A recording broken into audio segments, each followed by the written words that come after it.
Ako po si Jansel, ang sable operator ng Transfer It Lucena.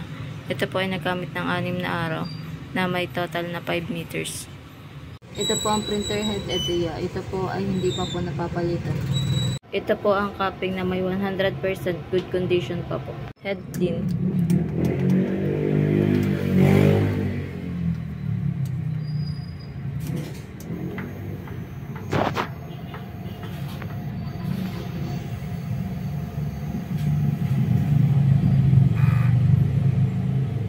Punasan ng wiper after head clean.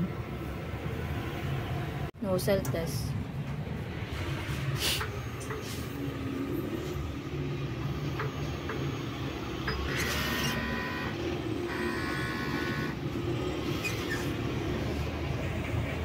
Ang ink tank naman ay tama lang ang level.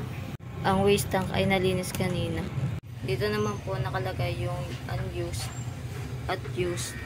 At nandito naman po yung film, ABR at ground wire. Ito naman po yung aming daily output. Ito naman po yung aming daily checklist. Thank you po.